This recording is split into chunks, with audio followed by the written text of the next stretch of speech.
1. Just for reference, I am a 23-year-old female. I do have a brand new Reddit account, but have listened to Let's Not Meet narrations on YouTube for over a year now. Particularly, I tend to make small playlists on YouTube to listen to as I go to sleep. Now, I have had some experiences with sleep paralysis in the past, but this is by far the most chilling encounter I've ever had. As per usual, I was lying down listening to narrations, and was having trouble sleeping. I remember getting up to use the restroom and seeing that it was around 4 in the morning. There was a particularly lengthy video streaming on Ouija and demons at the time. I must have dozed off, and the next thing I remember is waking up in bed unable to move. But my mind was totally aware of the situation. I recall feeling a dark, dense presence next to me. I never saw anything, but the fear I felt in this moment was the scariest feeling I have ever had. Now, as I said, I have experience with sleep paralysis, so I knew I needed to jerk myself awake. I tried several times, and it's as if I was stuck in one of those dreams you see in the movies, where you wake up but are still dreaming. At one point, I was able to essentially fall out of my body. Upon research on astral projection, this is the point that I became actually detached from my physical self. And when I rolled out of my body and off of my bed, I remember falling to the floor, unable to walk, feeling as though my legs had 100-pound weights on them each time I tried to run away from whatever dark, dense presence was hiding in the darkness. The only thing I knew to do while cowering in the doorway of my bedroom was to recite the Lord's Prayer, and, mind you, I am very much so not the religious type. All I saw was myself in a heap on the floor, terrified out of my mind at whatever entity was making its way towards me. The last memory I have before I finally did truly wake up was shouting, "No!" at the top of my lungs, which came out as a barely audible whisper. Then snapping awake in bed with my heart pounding. I recited the Lord's Prayer immediately after waking aloud, I suppose as a last-ditch effort to get all of the healing light that I could. Has this ever happened to anyone else?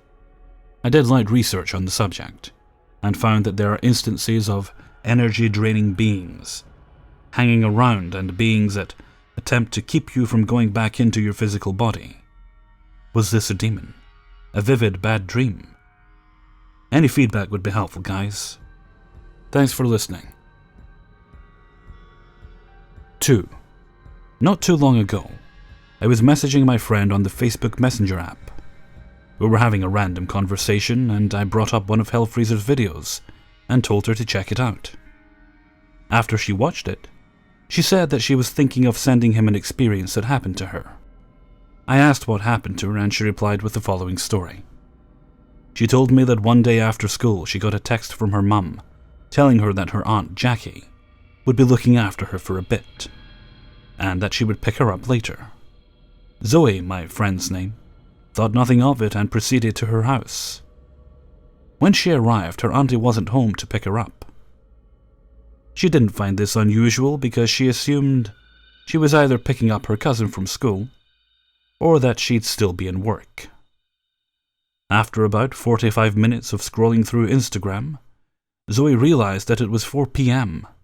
She found this strange as her cousin finished school at around 3:20 p.m. Therefore, her aunt should be back by now.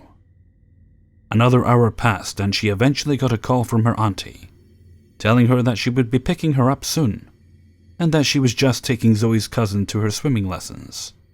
Zoe was slightly annoyed at being left at home by herself, as it makes her paranoid. After a few minutes, Zoe told me she heard footsteps downstairs, and her auntie saying hello. Zoe began walking down the stairs and said, "Hey, Auntie Jackie." Zoe said she heard her auntie say hello again, this time from the back room. Zoe replied with, "I'm here, Auntie Jackie." Zoe then told me that she couldn't find her auntie anywhere, and that there wasn't a car in the driveway, and that it was basically impossible for her Aunt Jackie to have left so fast without being seen or heard. Zoe said she ran up the stairs freaking out, and texted her auntie about what just happened. Her auntie tells her that she would be back soon and to stay calm. She was about to call the police, but just before she could, her auntie, the real one this time, pulled up in the driveway. Zoe ran to her crying and shaking about what's just happened. Her auntie searched the entire house and couldn't find anyone or anything. I asked Zoe what she thought it was.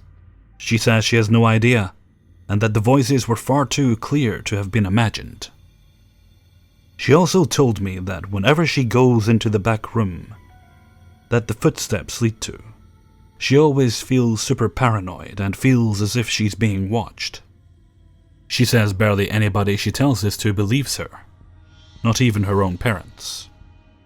I, however, believe every word of it. 3. Before I begin, I'd like to say I've had what I think to be paranormal experiences since I was a child. I've had things happen to me that I've never really ever been able to explain. My first memory I ever have of something paranormal happening to me was when I was about 5. At night I used to be deathly afraid of having the closet door open because, like most children, I was terrified of the dark. One night I was sleeping in a bunk bed with my twin, and I wake up to find the closet door wide open. I immediately wondered how it opened by itself. But as my eyes readjusted to the darkness, I noticed pairs of yellow orbs in the closet. As I looked even closer, I saw they were fucking eyes. Multiple sets of yellow glowing eyes were staring at me. I made a feeble attempt to wake my twin sleeping in the bed above, but he didn't stir. I pulled my covers up over my head and hoped nothing touched me. Eventually I fell asleep, and in the morning, the closet door was shut again. This next experience was the most vivid and still gives me goosebumps whenever I think about it. To give it some background, when I was about 10, my dad took my brothers and I on a trip to a beach resort in South Carolina. The place we stayed in was like a larger, nicer hotel room. The room had a short hallway with a bed encased in the wall, with a curtain pulled over it. And this detail will become important later. Anyhow, the first day we arrived, I noticed that the hallway leading up to our room was absolutely freezing, and it was blistering hot outside. The rest of the resort felt warm, but near my room, the air seemed to feel like ice wrapping your skin. The first night we stayed, I had the most uneasy feeling, like someone was watching me. I slept in the bed that was encased in the hallway for the whole trip as well. The next day at the beach, I met the people staying in the neighboring room, and their daughter was about my age. We made small talk at first, as kids do, but then the girl started complaining about her room. She said the lights kept turning on and off by themselves, and no matter how high the heat was turned, the room remained frigid. I noted to her my room was extremely cold as well, but I never thought much of it at the time.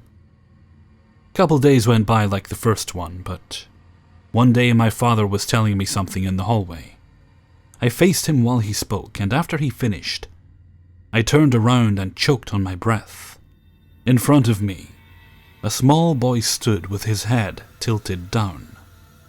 He wore a light green shirt and jeans, and he just stared at the ground. I tried to utter a scream, but I was too startled to say anything. I blinked after looking at him for a few seconds.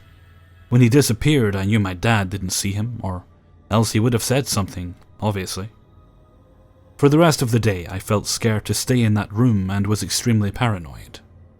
The feeling of being watched intensified with each passing minute, and then the experience that I don't think I will ever forget happened. The last night I spent in the room, I slept soundly until it was the middle of the night.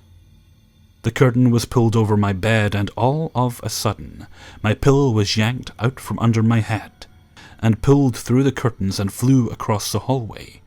And I mean flew. That shit launched from my bed across the hallway while I heard a faint laughter. I immediately got out of bed and looked around the room, assuming my brothers had pulled a prank on me. I could see them all sound asleep in their beds, and they couldn't have gone unnoticed after pulling the pillow with such force, and then running away. I picked up my pillow from the floor and pulled my covers over my head, utterly petrified. Why my pillow, and who would do something like that? I asked in the morning why my brothers woke me up, and they had puzzled looks on their faces. They obviously had no clue what had happened the previous night, and my dad was in disbelief at me. Fortunately, that was the morning we were leaving. We all packed our things quickly and left the room as soon as we were done. In my family, I'm usually stuck making sure we didn't leave anything in hotel rooms. So my family stood outside while I was left alone searching the room. I had checked under every piece of furniture and the bathroom, so there was only one thing left, the closet. I slowly walked over to the closet with a lump in my throat and opened the door reluctantly. As my eyes peered over the contents of the closet, a large mirror lay against the wall. I stared at my reflection in it, half expecting to see something in it. Suddenly I felt a hand nudge against my back. Thinking it was my brother, I turned around to leave. My jaw dropped when I saw no one was left in the room. I quickly slammed the closet and bolted towards the door. That week was easily the worst vacation I've ever had. The last experience worth mentioning is an ongoing one. Ever since I was about 12, I have repeatedly seen what I can best describe as a shadow man. The first time I've ever seen him, I was lying in bed, upstairs by myself, and I saw a shadow of a man slowly walk from one side of my room to the other. I remember he wore an old-style hat and a trench coat. I tried to scream, but I swear, I was fucking paralyzed staring at the figure that would come to haunt me. A couple of months after that experience, I had the urge to research shadow people, and I came to find the person I saw was known as the Hat Man. He is associated with maliciousness and evil. Of course, I was frightened by my encounter, but I thought that would be the last time I would see him. A couple of days ago, I walked outside to find my car frozen from the cold. I had to wait inside my car as I thawed the ice from my windows. I stayed inside my car until I start seeing the faint outline of a person's shadow outside my window. I was startled because I didn't see anyone walk up, and it just appeared outside the driver's side. I locked my doors and the shadows started moving around my car, slowly, and then moved faster and faster in circles until it stopped. The shadow disappeared, and all of a sudden it started again. At this point I was fucking freaked out, and as soon as the ice thawed a little, the shadow stopped moving and just stayed in the places with the ice. I opened up my car door and stepped out, and looked to see if anyone or anything projected the shadow. I saw no one, and went back inside my car utterly afraid. The last ice to thaw was the driver's side, and the shadow briefly appeared one last time, before it vanished. 4. As the middle child of 9 siblings, it was no surprise that most of us were sent to the dorm, or as most people call it, boarding school on the reservation. The dormitories were exclusively for people of native blood, so it was no surprise that when I moved to the city, the dorm I lived in throughout high school was made up of natives as well. As the senior year drew to a close, the directors of the dormitory decided to throw a fundraiser to fund the dorm's own senior trip. The fundraiser was a powwow. For those who don't know, a powwow is kinda like a traditional native song and dance festival. Anywho, the powwow fundraiser took place on a Friday and Saturday. On Friday I worked at the admissions table. All is going well until this red-headed man with a wild beard shows up and just stares me down. This guy must have been in his late 20s or early 30s, so to a 17-year-old girl, this was a bit unnerving. Not wanting to be rude to a paying patron, I smile and ask him if there was anything wrong. He snaps out of his daze and shakes his head, no. He hands me his money for admission and goes inside. Although I didn't see it myself, I still felt his uneasy stare from a distance behind me. The next day I was working admissions again, but only for a short while, because on this day I was to perform. I used to be a traditional dancer at my other school's powwow club, and still had my dress and shawl, so when I was asked to participate, I was very much obliged. Before my performance, Redhead shows up again, this time with a can of soda. Thinking he just set it down so he could get his money, I didn't think much of it. He pays and says the soda is for me. I say thank you but no thanks and showed him the bottle of water I had. He gives me somewhat of an awkward but disappointing look, and takes the can back and goes inside. A few hours later I get into costume and perform. As I'm dancing I see Redhead giving me a creepy smile and taking pictures of my performance. Even though it creeped me out a bit, I shrugged off the feeling of uneasiness as he was not the only one taking pictures. After my performance was done, I went to the washroom to change. When I got out, I'm face to face with the Redhead. I move to the side to walk by, but he blocks my path. He then starts to try and sweet-talk me. Hey, beautiful. I liked your dance. How about a private dance back at my place? Disgusted, I refuse and tell him I'm not interested. I pushed my way past him, but I'm grabbed by the arm and forcibly pulled back. I'm taken aback by this and just freeze up in shock. Come on, baby. I only came back to see you. At this moment, an adult sees what's going on and intervenes. The guy lets go of me quickly and takes off like a bat out of hell. I'd like to say that was the last I saw of him, but unfortunately that wasn't the case.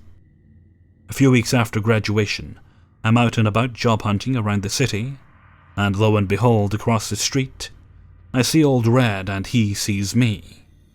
I walk away fast in the opposite direction, and he soon follows after. As he follows me from behind, he shouts out how he'd been looking everywhere for me, and that I owed him for making him miss me so much. I roll my eyes and keep up my pace. He then says something that to this day makes me want to puke. Apparently, he still has the photos he took of me that day, and said he pleasured himself every night looking at them. I'm not sure when he got closer, but when he did, he was close enough to say in a low tone that tonight pictures would not be enough. Scared out of my mind at that moment, I book it as fast as I could away from him. I hear the guy erupt in laughter as he chases me down the street. I've never been more scared in daylight hours as I was in that moment. Suddenly I see a bus stop ahead, and see the bus about to leave. I make it in time to catch it, but Redhead wasn't so lucky. I've only ever seen him once after that incident. Thankfully that time he didn't see me. Creepy red-headed dude that chased me in broad daylight. Let's never meet again. 5. So I'm a 16-year-old female, quite tall, not exactly sure what measurement, and living in the UK. I live in a small town that's not exactly the safest of places. There's a lot of drug users and shoplifters, but no murders or anything seriously dangerous that I'm aware of. I'm also slightly paranoid and highly aware of my surroundings. Listening to scary stories has improved my awareness, so I feel more comfortable when I'm alone or in a dark area. Anyway, a few months back, my mum found out that my dog, Millie, a Yorkshire Terrier, has breast cancer, which unfortunately, not many people are aware that dogs can get. So a few weeks after the poor thing had surgery, we decided to take Millie for walks, as to help her recover and get her back into shape. Also, me and my mum wanted to lose weight, as we aren't exactly the fittest of people. But okay, on to the actual story. This happened only a couple of weeks ago, and it's the scariest thing that I have ever experienced, other than a few paranormal experiences, but that's another story for another time. So me, my mum, and Millie decided to go for a long nighttime walk, or jog. Well, we walked for a while before stopping at our local gas station to buy some water. There's a small alleyway next to the gas station that leads to a small street that, at the end of it, has a big field with a small park and tennis court, literally right next to each other. So, as we are beginning our walk onto the field, I slow down a bit as I'm tired, but my mom keeps going ahead at her fast pace, with Millie off her lead and running around the field in her cute little pink jacket to keep her warm. So as I watch Mom walk ahead with our dog, I feel like there's someone behind me. So I turn my head around and see a tall, quite muscular man about 10 steps behind me. He was dressed in all black and has a black cap on, but his head was facing down, so I was unable to see his face as the cap hid it. He also smelled of alcohol and weed. I instantly feel paranoid and sense something's wrong. I mean, I get other people go for walks, but he was literally walking the same pace as me, not going faster or slower in pace, following me. He could have walked in front of me, but nope. Internally, I start freaking out, coming up with multiple scenarios of what might happen. What if he stabs me? He tries to kidnap me. Those type of questions popped into my head, which only made things worse for me. I must also mention that there are no lights near us, and because it's winter, it's almost pitch black even though it's like 6 p.m. So I dig my hands into my pockets, actually shaking slightly from fear, and text my mum, who I can no longer see as she has walked far ahead of me, texting her that I think I'm being followed. And whilst texting the message, I speed up, and also hear the man speed up also.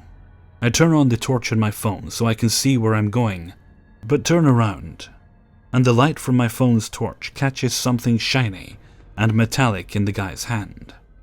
I instantly start to jog, almost shitting myself in fear, wanting to lose the man, and guess what?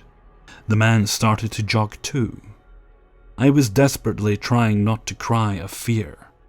After a few minutes I was almost running at full speed, and the guy was too, trying to keep up, and he grabs my hair, tugging it backwards. He shouts, "Bitch, I'll fuck you up real good, you fat whore." He snarls in a deep throaty voice that sounded as if he smokes 100 fags a day. I burst into tears thinking I'm actually going to die that night, until I hear the most beautiful sound to me, barking for my furry little hero Millie. She comes running down the path where my mum and she ran ahead, barking loud and threateningly, and charges at the man who literally legs it in the opposite way, with my dog chasing him, barking more ferociously than I have ever heard her bark. But the sick fuck of a man jumps the gate at the side of the field, so my dog can't get him. After meeting up with my mum and hugging her tight, explaining what happened and contacting the police, who, unfortunately, couldn't do anything since there was no evidence for them to use, and since I don't know what the guy looks like, they won't be able to find him, but said they would patrol the area to check. We went home that night and gave our little hero lots of love and treats. If it wasn't for her, I'd probably be kidnapped, dead, or worse. It scares me just thinking about it. Remember to also check your surroundings. Never go out in the dark alone, and always love your dogs. They may save your life someday, just like mine. Thank you, Millie. Hey everyone, Hellfreezer here, and thank you very much for listening to 5 True Scary Subscriber Stories, Episode 30. Thank you very much to everyone who sent their stories in for this video. Well, much to my surprise today when I stepped out the house, the snow and the ice was gone. I know being called Hellfreezer, I shouldn't really have much of a problem with snow and ice, but every time I stepped out for the past few days I've been doing nothing but falling flat on my butt. Which really isn't fun at all. If it was going to keep up, I'd just start having things delivered to me, let someone else do the slipping, which is probably not a habit I want to get into. If I can do that, I might never leave the house again. And with that, I think I'm going to head off for now. So until next time, thank you very much for listening, and take very good care of yourselves.